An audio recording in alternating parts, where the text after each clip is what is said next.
Shalom encore, Dieu vous bénisse.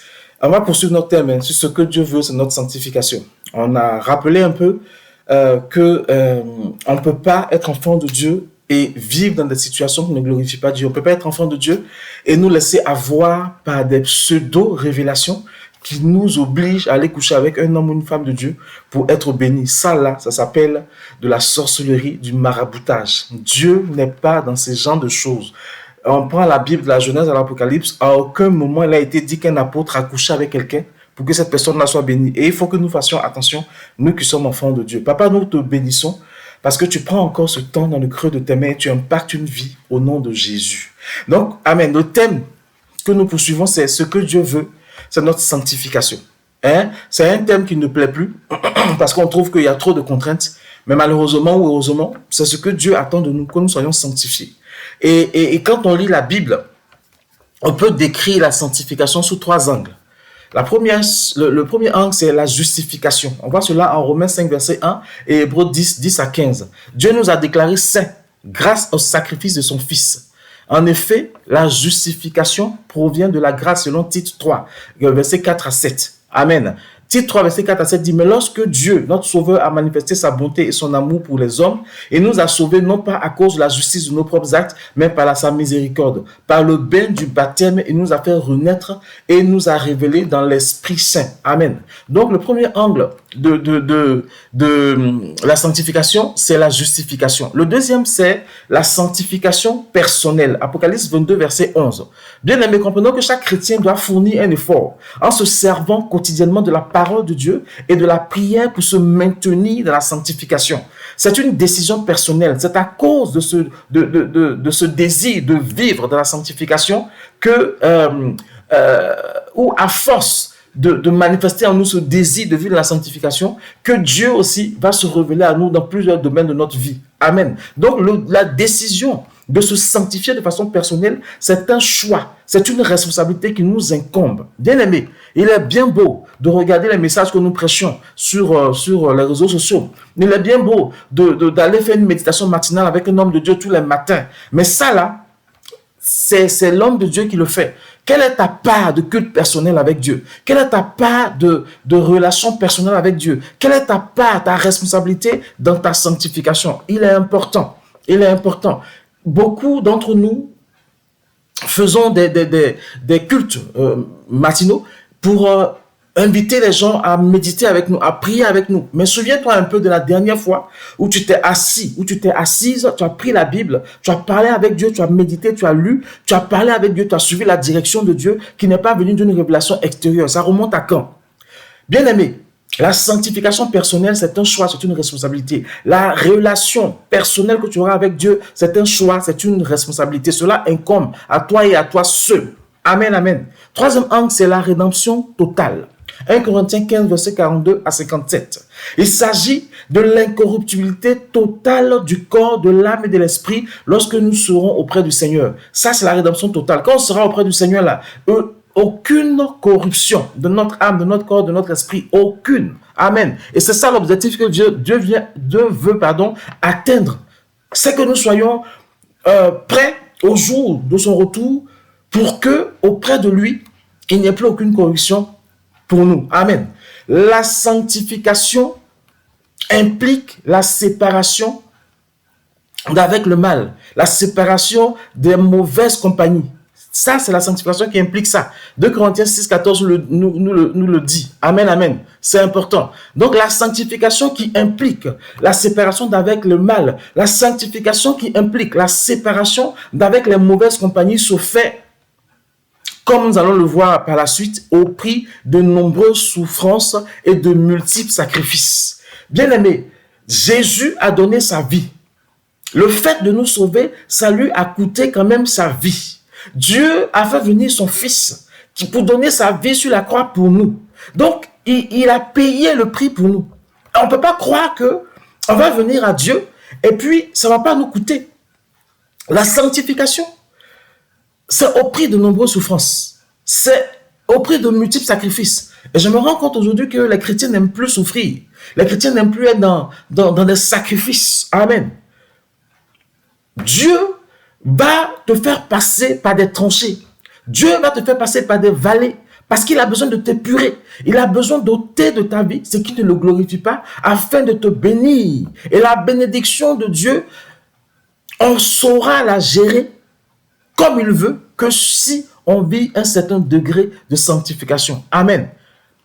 Romains 12, verset 1 à 3 dit: je vous exhorte donc, mes frères, par les compassions de Dieu, à offrir vos corps comme un sacrifice vivant, saint, agréable à Dieu, ce qui sera de votre part un culte raisonnable. Ne vous conformez pas au siècle présent, mais soyez transformés par le renouvellement de l'intelligence, afin que vous discerniez quelle est la volonté de Dieu, ce qui est bon, agréable et parfait.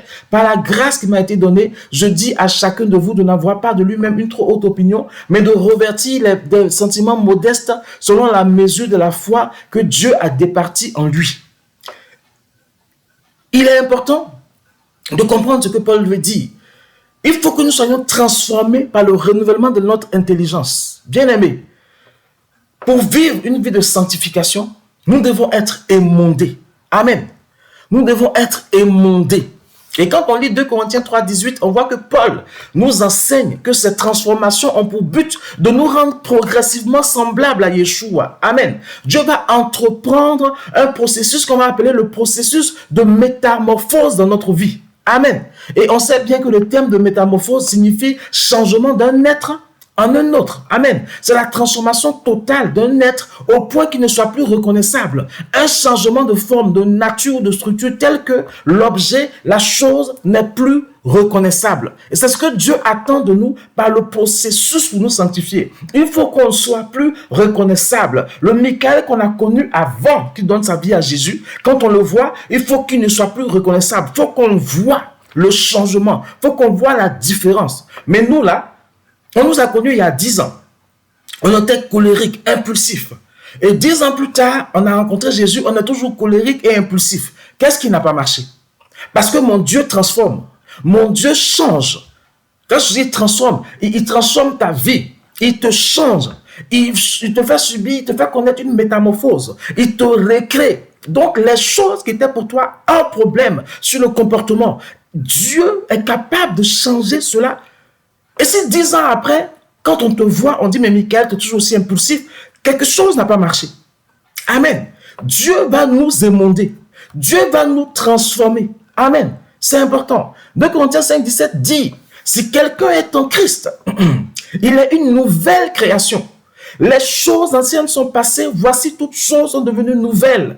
Toutes choses sont devenues nouvelles. C'est un processus de transformation pour que tu deviennes nouveau. Amen. Psaume 113, versets 7 et 8 nous dit ceci. De la poussière, il retire le pauvre. Du fumier, il relève l'indigent pour les faire asseoir avec des grands de son peuple. Pour que Dieu te fasse asseoir avec les grands de son peuple, il faut bien aimer que tu sois transformé. On ne donne pas des choses pures, comme on a dit, au pourceau. Il faut que le pourceau soit transformé en agneau. On ne donne pas des choses saintes aux personnes qui ne savent pas les apprécier. Il faut que Dieu te transforme. Bien-aimé, il y a des choses que tu attends de Dieu, mais que tu n'auras jamais parce que tu ne veux pas passer par le prix à payer. Tu ne veux pas passer par ce processus de sanctification. Et les choses de Dieu sont trop précieuses pour qu'il les donne à quelqu'un qui n'a pas conscience qu'il doit être sanctifié pour les recevoir. Amen. Quand on vous prêche la sanctification, ce n'est pas pour vous embêter. C'est pour vous mettre dans les conditions pour être sauvé. Et une fois que tu es dans ton statut de sauvé, il y a des choses que Dieu a prévues que tu auras. Et tu sauras les apprécier. Ce que Dieu veut, c'est notre sanctification. Amen. Donc, je relis le verset 113, verset 7 et 8. De la poussière, il retire le pauvre. Du fumier, il relève l'indigent pour le faire asseoir avec les grands de son peuple. Essayons un peu de voir ce verset-là. Le mot fumier dans ce passage se dit afar. Donc A-P-H-A-R, afar. En hébreu, et signifie littéralement minerai. Amen. On sait bien que le minerai est une roche contenant des minéraux en proportion suffisamment intéressante pour justifier l'exploitation et nécessitant une transformation pour être utilisée par l'industrie. Amen, amen. Donc, la poussière qui représente l'humain que Dieu veut sauver est comparée au minerai qui doit subir un processus de purification afin d'être propre à l'utilisation par Dieu. Amen. Quand on va extraire les choses dans la terre, on sait que ce qu'on extrait, c'est des trésors.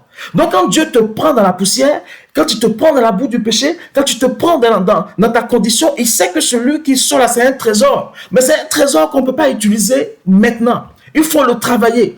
Il faut le purifier, comme on le ferait pour un minerai qu'on a extrait. C'est pour cela que parfois, le processus peut être plus ou moins long. Amen. Il faut laisser Dieu faire ressortir en toi ton côté brillant, ton côté attrayant, ton côté trésor. Mais pour ça, il faut qu'il te travaille. C'est important. Amen, amen. Pour transformer le minerai en fer, bien aimé, on doit effectuer ce qu'on appelle une réduction directe. Ça, c'est un terme un peu, je ne vais même pas dire scientifique, enfin ceux qui sont dans le domaine. Une réduction directe. Et pour atteindre cet objectif-là, on va mélanger du minerai avec du charbon de bois à haute température, à peu près 1350 degrés. Et les impuretés du minerai que sont pour nous, les humains, le péché, les œuvres de la chair, les œuvres mortes, notre condition passée, vont finir par fondre et couler sous forme de scories, sous forme de déchets. Amen. C'est pour cela que parfois, Dieu nous fait passer par de grandes vallées pour que toutes ces choses-là en nous sortent. Donc, la réduction directe dont j'ai parlé, c'est le processus qui va consister à retirer du minerai qu'on a tiré le déchet pour que ce minerai-là commence à être à peu près utilisable. Amen, amen. Donc, une fois que ces déchets vont tomber, le fer va apparaître, alors sous forme finale, après s'être refroidi. Vous voyez un peu? De la même manière que le minerai qui a été extrait va passer par un processus, va passer par un chauffage à 1300 degrés pour que les déchets puissent se fondre et tomber, afin que le fer, le métal commence à apparaître pour qu'on puisse voir. C'est comme ça que Dieu parfois nous fait passer par un fossé. Et bien aimé, si tu ne passes pas par ce processus-là, il y a des grâces, il y a des bénédictions que tu ne pourras pas voir dans ta vie. C'est très important. Amen. Et quand on lit Nombre 31, 22, 23, on voit que l'or, l'argent, les reins, le fer, l'étain et le plomb, tout objet qui peut aller au feu, vous le ferez passer par le feu pour le rendre pur. Et c'est ce que Dieu dit. L'or, l'argent, les reins, le fer, l'étain, le plomb et tout ce qui peut passer par le feu, Dieu dit, vous le ferez passer par le feu pour le rendre pur. Bien aimé, parfois Dieu va te faire passer, même pas parfois, dès qu'il t'extrait du monde, il va devoir te faire passer par le feu pour te rendre pur. Parce que ce qu'il a prévu pour toi, il faut que tu sois pur pour les recevoir. C'est des bénédictions spécifiques, des choses qu'il a prévues pour toi, des desseins qu'il a apprêtés pour toi dans le secret, dans le spirituel, qu'il va faire visibiliser dans ta vie. Mais pour ça, il faut que tu sois pur. Amen, amen. Bien aimé, si Dieu ne nous fait pas passer par le feu, on ne peut pas atteindre certaines choses. Mais si Dieu nous fait passer par le feu, c'est parce qu'il sait que nous pouvons passer par le feu.